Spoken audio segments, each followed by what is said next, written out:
Welcome to another episode of Breakthrough Dialogues, the podcast for pragmatists and problem solvers, brought to you by the Breakthrough Institute. I'm Alex Trembath, your host and deputy director at Breakthrough. So, quick refresher for our listeners from last season. This is the first episode of the second season of Breakthrough Dialogues, so I just want to take 1 minute very quickly to reflect on what we're trying to do here. The Breakthrough Institute is over 10 years old. I've been here since 2011. In that time, we've expanded from a core initial focus on clean energy innovation, and in particular renewable energy innovation, to broader work on energy transitions, advanced nuclear energy, conservation, and more recently, food and agriculture. We also started a regular journal highlighting cutting-edge thinking in environmental philosophy and politics. And we have been hosting more events, convening a growing coalition of eco-modernists, the eco-modernish, and loyal critics of eco-modernism in our thinking around here. Given that our events and the journal are just a couple times a year, last spring we launched this podcast to expand those conversations to a wider audience. More recently, we relaunched our website, www.thebreakthrough.org, so please go check that out and subscribe to our newsletter, to this podcast, and follow us on social media. For this first episode of our second season, we talked to Hannah Ritchie. Hannah is a researcher at Our World in Data, a project out of the University of Oxford, bringing long-term global trends in human health, prosperity, consumption, and freedom to the fore. Hannah's work has focused on major environmental trends, including tracking progress in the Sustainable Development Goals, the complexities of fertilizer production and use, and most recently, a really excellent analysis of global plastic consumption and waste, which is where our conversation began. So I have been a fan of Our World in Data for years. We're really big fans of it at Breakthrough. And I wanted to start with a particular project that you worked on this year on plastic and plastic consumption and plastic waste. And I bring that up because I wrote something a few months ago on the environmental debate about plastic straws in the United States. Sort of my take was that we're putting a lot of energy and thought into a very small portion of global environmental impacts, or even a very small portion of the impacts of plastic. So I wanted to ask you to tell us, for a start, about your look into plastic consumption and plastic waste, and why that is a project that Our World in Data would take on.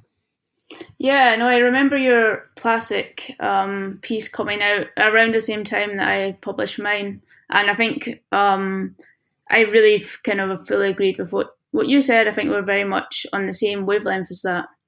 But kind of the reason that I really wanted to put this piece on plastic pollution out there was because recently, as an environmental topic, it's really become very big in the public eye.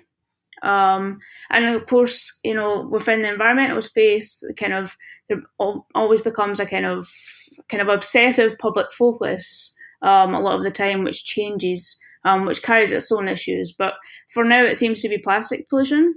And I thought, okay, so if everyone seems to be really behind addressing plastic pollution, and there's a big drive behind this, let's try and capitalize on this and go with this momentum to really figure out how can we best place this enthusiasm and this drive to address the issue.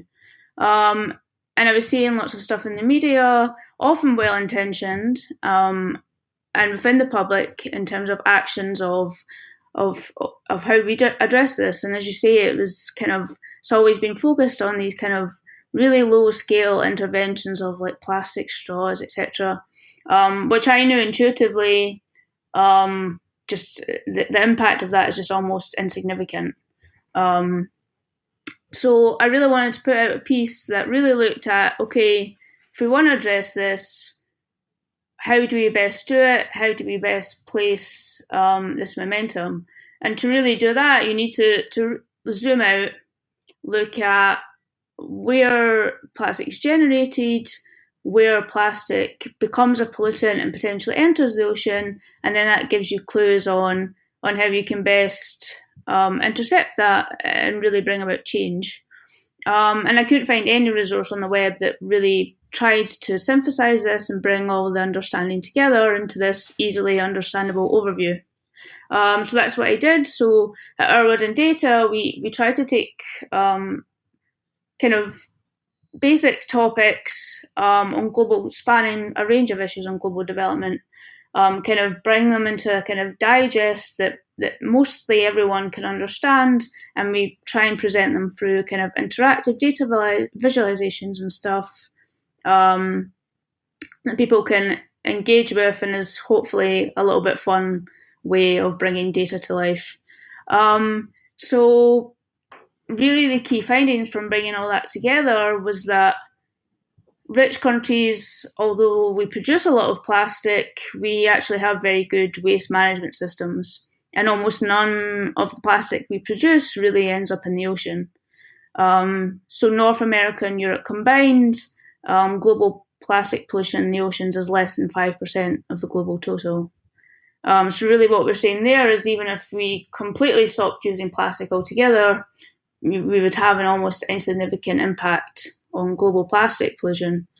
Really the key sources of plastic pollution come from low to middle income countries where they have relatively poor waste management systems, and over the last couple of decades we've seen really rapid industrialization. So basically the industrialization has really outpaced their capacity to increase waste management. So then basically what we take from this is that we can do as many of these small interventions as we want, particularly in the West, and it makes almost no impact. So if we are saying that we really want to bring about change in this area, really the way to do that is, one, don't ship our plastic waste to countries where the waste management is poor and can potentially end up in the ocean. And two, probably our most effective strategy is to invest in waste management elsewhere. But without zooming out and looking at that context, you can just kind of completely miss that story. And there's several reasons why I think missing that story is detrimental. The first is obviously that we're just not effective in addressing the core issue there. The second is that we can potentially lead to kind of a backfire in terms of other environmental impacts. So, for example, we put all our emphasis on climate change, on plastic pollution, and it can have kind of knock-on effects on climate change, for example, through food waste. And then the third, I think, which is really key, is that what happens is we get 10 years down the line, we've tried to implement all of these kind of micro-scale changes that people think have had a large impact on their life, and we've really changed behaviours, and actually we've gotten nowhere. And we just end up in a situation where the public tends to distrust action in terms of environment. They feel that they've made significant changes and nothing's happened. And I think that can spill over into a range of environmental issues where we just have this widening distrust between what we say we can do and what the public believes is actually possible. Yeah, that's one thing that I've really appreciated about Our World in Data is your guys' ability and efficacy in putting big problems and big issues in context, in the global context in particular. And on that note, especially your guys' ability to sort of take discourses that start maybe in the Western world, in the United States or Europe, like plastic straws or like micro level plastic consumption, and then sort of remind everyone that these are global problems that have context, yes, in the Bay Area or in London, but also in Shanghai and in Mumbai and in sub-Saharan Africa, and that the way that we think about resource use and resource consumption and waste and pollution is very different in those contexts, both in terms of what humans consume in different societies and in the institutions that we have set up to deal with that consumption and that waste. So, you're talking about recycling facilities and management practices and things like that. Is that a particularly intentional part of your work at Our World in Data, of sort of zooming out of conversations that are had in the rich world and putting them in the context of poor and middle income countries? Yeah, definitely. I think one of the key reasons that we zoom out is that really getting, I mean, this applies to everyone, just our intuition for the scale of numbers is just not there. And this is everyone. Same for me. When I first approach a topic, I just have no sense of the numbers. I mean, until you give the kind of global context between regions and different countries, that you just completely lose that sense and intuition of what's big and what's small. Because you get into numbers, as soon as you start mentioning tons, everyone thinks that's a really big number. So I think that in particular, in terms of the number context, is important. And then I think the other aspect to that is that, and we sometimes need to tread carefully in terms of how we phrase stuff. So, for example, I had to be careful when I put this narrative out in terms of, because we don't want to start a blame game, right? So the plastic pollution story in particular, if I had just said all of the plastics coming from Asia in particular, people could easily interpret that as me saying, hey, Asia, just you sort out this problem, it's not our problem. But the fact is that most of these issues are globalized problems. And actually the real narrative here is, if rich countries are serious about addressing this issue, which we say we are, unless this is just a kind of CSR kind of lip speak pretending to be serious about it, then the key here is a collaborative approach and investment from the rich world to low to middle income countries. I wanted to ask you about your approach there. It seems to me like Our World on Data hits this sweet spot between really sort of polarized takes on an analysis from a very sharp polar angle, and just sort of dry, sort of contextless data analysis or data on a page. You know, Our World on Data really tells stories, but they don't come across as biased, I guess is what I'm trying to say. So how do you guys do that? How do you approach a subject, whether it's plastic or pollution or life expectancy or anything else, in a way that comes across as objective, but also tells a compelling story? Well, it's good to hear that we're not seen as being biased. I mean, it's always, I think our placement there is quite intentional. We place a lot of emphasis on this kind of impartiality.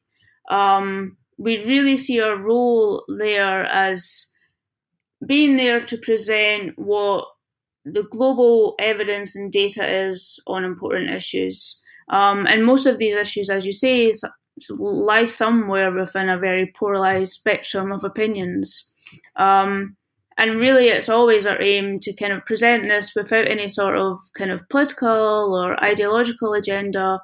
We really focus on, what does the empirical data say, and what's the story around this. And I think we do a reasonably good job of this. I think people from across, whether it's political spectrum or different kind of ideological leans, they still come to us, seem to trust our data, will report our data, and maybe get quoted in left-wing press, right-wing press. In fact, some of our kind of favourite moments come when, we'll present a chart or we'll present a blog, and actually we get, two people will reply from completely different lines of the spectrum, with completely different answers. So, you post a chart on falling poverty and you get one guy saying, yay, capitalism, and you get someone saying, oh, yay, this was due to socialism, which is fine. I think that's part of our role, is that within these polarized debates, if we can at least start from basis that we agree on what the baseline and underlying facts and evidence is, then that's a good place to start.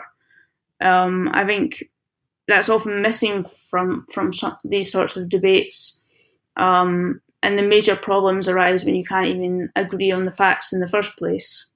So yeah, we try to kind of assume this kind of impartial central position, which from a personal perspective can be hard sometimes. I mean, obviously, I have particular, political leanings.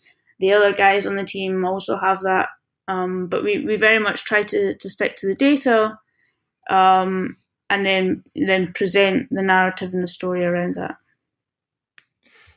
Yeah, I see Our World in Data as a part of a trend in recent analysis and research with like Hans Rosling and the Gapminder project. This very data driven, but largely impartial approach to looking at long term global trends. And as I say, you see that with your outfit, Gapminder, and a couple others. So I wanted to ask you to tell us a little bit more about sort of the real mission there, and whether you think it's successful so far in an age when at least a lot of us in the rich world are getting less and less confident in the sort of ability of facts, reason, data, history to guide our political decisions and our worldviews. Is your mission and the mission of other sort of parallel organizations working?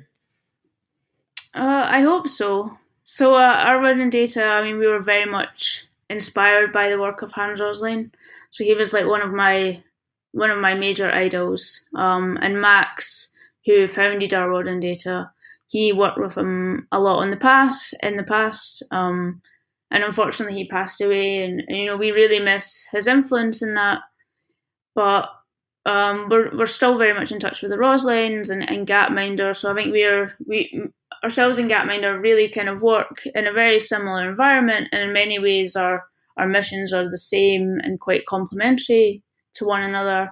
They kind of both stem from this fact that the understanding of many, if not most people, is that the very basic questions in the world of how the world is changing, most people, get those questions wrong, and that's really largely a kind of failing of the kind of media and that narrative, but also the kind of educational system. Our approach from Gapminder is in some ways a little bit different. Gapminder really focuses, they place a lot of focus on this kind of ignorance testing that they do now, where they kind of survey and teach on the really high level kind of top 10 questions, which is kind of really basic stuff like, is poverty, rising or falling or staying the same? And most people surprisingly get that wrong. I think we, in many ways, try to go much broader and much more in depth. So I think in that spectrum from kind of academia and research to the public, I think Gapminder sits much closer to the public, whereas I think we, in many ways, take a slightly more academic approach. But I think we're kind of complementary to Gapminder along that spectrum. But I think really one of the key missions for us is really to provide a kind of go-to reference for anyone that's looking to gain a kind of basic or empirical understanding of what's going on in the world. And we try to do that across, as many development topics as possible. For the really basic questions that people have on how the world's changing, or, for example, energy or climate, etc., there should really be a trusted, understandable source where you can find answers very quickly. And I think that's the kind of gap that we aim to fill. So we're kind of I wanted to ask how. Sorry, I wanted to ask how that's going. We talked about how your work gets picked up by left-wing press or right-wing press, and I've seen a lot of that. I wanted to ask how else Our World in Data's work is used in the world, and in what ways your resources have been used that have surprised you. We always find kind of surprising examples of how people are using our work. And I think that's kind of the beauty of making everything open access. So we're very vocal about the fact that all of our stuff's open access. It's free to use. Really, anyone can take our stuff and use it for anything that's useful. And we always get kind of really surprising results. But there's kind of, I guess, two avenues by which we're used. So either people will come to Our World in Data directly and read our stuff and engage with our stuff. And then there's the kind of, I guess, secondary pathway where, we're quoted either in the media or in books, for example, Steven Pinker's Enlightenment Now, or the Rosling's Factfulness. So yeah, we're kind of used across many different areas. So we're often quoted in media. We're always looking to try and, I guess, have as much kind of media influence as possible, largely because media in general is not great at getting across the kind of empirical big picture stuff. It very much focuses on single events, which are often usually nearly always negative events, and they kind of miss the whole background of what's going on elsewhere. So we're always really keen for that. And then, for in terms of policymakers, so we're always engaging and talking, and trying to collaborate with, for example, the UN and the OECD, and lots of the kind of international development programs. In research, we're used a lot. And then the really surprising one is teaching. So we knew that from feedback that a lot of lecturers at university were using our work in their lectures, but it wasn't until we kind of tried to do a survey of how people use our work in teaching that we saw that even teachers down to the primary school level were using our work, which is crazy. You've got like 7 and 8 year olds using our stuff, which I guess gives us a lot of optimism for a more educated next generation. And then there's I see. Sorry, go ahead. No, I was going to say, and then there's like really random ones. We just sometimes get really lovely emails that people using our work in ways we just never considered. So, for example, recently we've had quite a few emails from psychologists who sit with their clients and look through our words and data, primarily because a lot of their clients struggle with anxiety, for example. And a lot of this anxiety is kind of related to this kind of perceived state that the world is, heading for doom.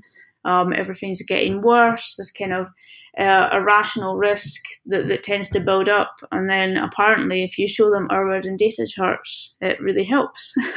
That's really cool. One of my favorite stories is I see your guys' work all the time on Twitter. I've read Pinker's book, the Rosling's book. So it's very much in my world. One time I was visiting my brother who teaches high school, and I was just sitting in one of his classes, and one of your charts popped up on the screen, and I just smiled at that.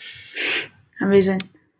I'm curious, what are some issues that you would like to cover, haven't been able to cover yet? And then more than that, are there issues that matter in the world that are hard for Our World and Data to take on, whether because of a lack of availability of data or some other reason? There's always topics at Our World and Data that we want to cover and we will cover. But Our World and Data is always a work in progress. We're a very small team, so we're always adding stuff. But I think the big one for me, where I see like major data gaps, and it's actually really difficult to kind of build a clear story of what's going on, is biodiversity. And I'm kind of trying to work on it at the moment. But it's very difficult, mainly because the data is just not there. I think within the environmental space, biodiversity doesn't get the amount of attention that I think it deserves, and that's largely for two reasons. The first one is major data issues, and then the second one, I think biodiversity in general is just kind of hard for people to really relate to human well-being. So, the climate change story, is hard enough. You have this long-term problem where it's not immediately obvious how the impacts will affect me now. Therefore, it's relatively easy for people to ignore and push back. But I think kind of tangentially, people understand how climate change could affect humans, if not now, but in the future. I think for biodiversity, that linkage is just not there, and it kind of and therefore just kind of falls off the radar. But telling the long-term story on biodiversity is just really hard, and that's not. It's not hard to understand why that's the case. I mean, the majority of species we know little, if anything, about. So trying to map population sizes, distribution, and try to get that picture over time is just an incredibly hard task. So that's my major challenge at the moment, is to try and somehow tell the story of what's going on in the biodiversity space. You mentioned your team. I'm wondering, where does somebody who works at Our World in Data come from? So maybe you could start with yourself. Sort of, how did you find this organization that you've been able to make this incredible contribution to, and sort of what does it take to work at Our World in Data, and what does it sort of take to view the world the way you guys do, and to present that in a compelling, effective way?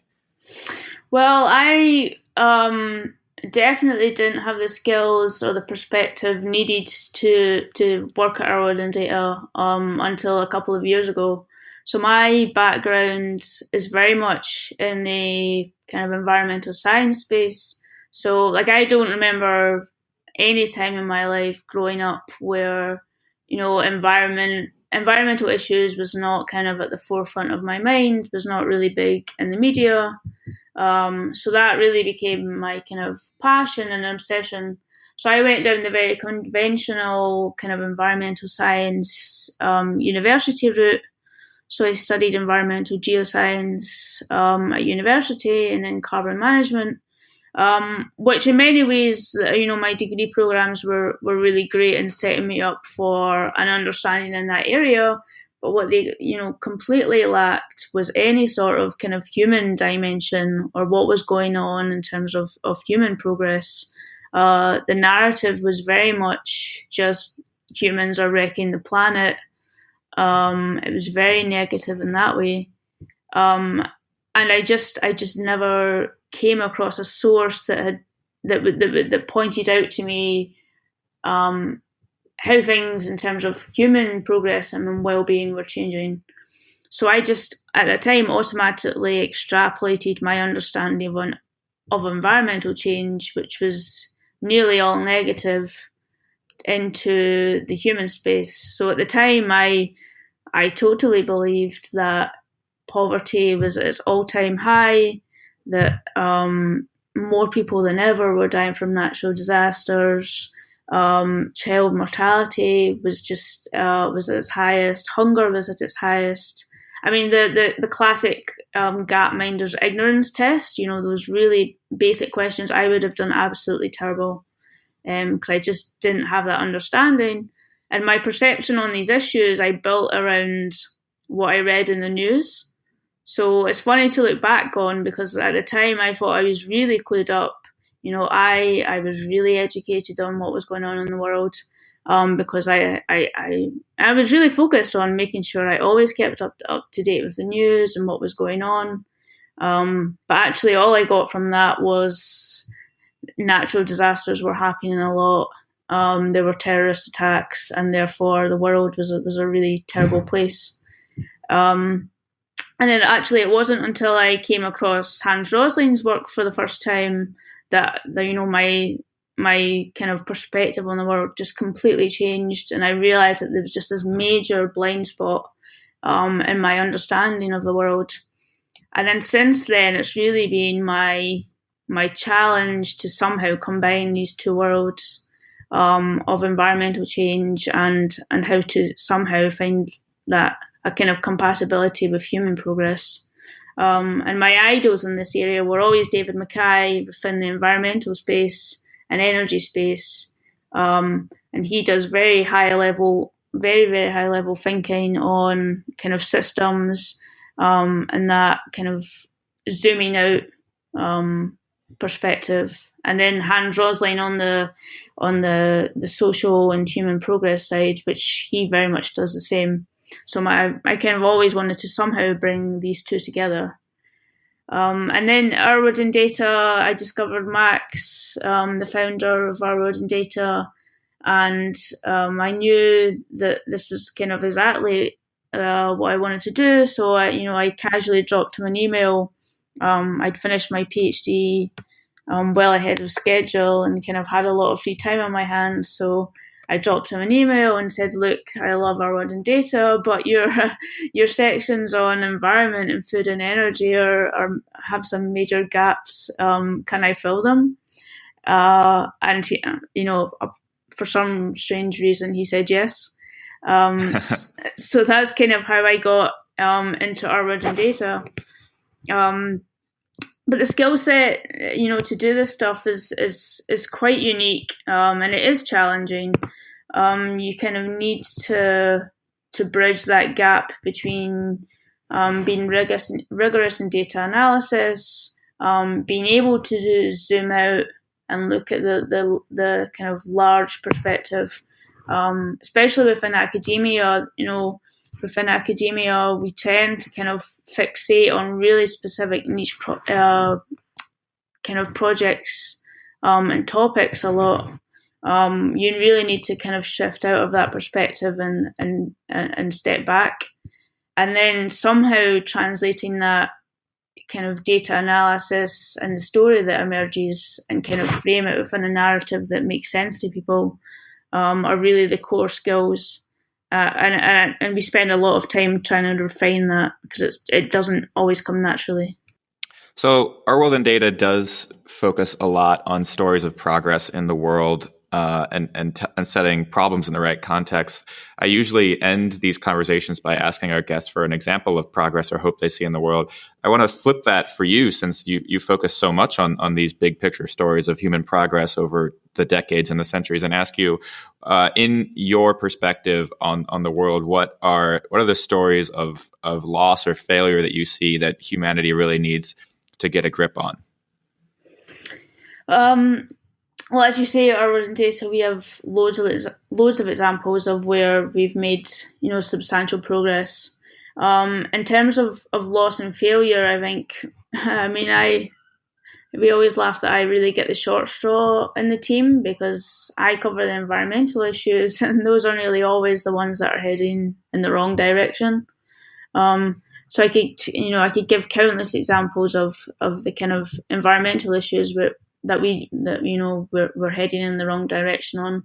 But I'm sure the people listening are well aware that we're not meeting our climate targets, etc. So I probably would take this opportunity to actually say that I think people often make the mistake, and people misinterpret our work in this way a lot, is to think of progress and loss or failure as kind of mutually exclusive. I think it's absolutely the case that you can have both at the same time, that you can see significant progress, but still kind of almost classify it as a failure relative to what was possible. I think people look at Our World in Data and see that we present trends which are often show significant progress, and I think they somehow extrapolate that and interpret that as us saying, "Hey, look how much progress we've made. The world's amazing," which is just absolutely not the case. There's kind of three key statements that kind of underpin the motivation for our work, which is that the world is much better, the world is still awful, and the world can be much better. The largest motivation for our work is that the world is still a really awful place. 6 million children die every year, most from preventable causes. 10% of people live in extreme poverty. 800 million don't get enough food to eat. These facts are all heartbreaking, and it's just a totally unacceptable state of the world. That in no way means that we haven't made progress. We've made amazing progress in all of these areas. But in terms of what the place that we could be in, or what is possible, the place that's possible to reach, that those aspects are still a failure. So I think it's very easy to have both of those at the same time. And actually, I think, although we acknowledge that the world is an awful place, unless you see the progress that's come before it, you're almost stuck in this place where it's hard to grasp or conceptualize how we could then move past that. So I think actually not seeing these two ideas as mutually exclusive is really, really important. I think that's a really interesting and important note to end on. So Hannah Ritchie, thanks for joining us. Thank you very much. This has been fun. Thanks for tuning in to Breakthrough Dialogues. If you like our show, tell your friends, rate us on iTunes, and subscribe on whatever platform you get your podcasts. I want to again thank my guest Hannah, our producers Alyssa Kadaman and Tolly Perlman. Catch you next time.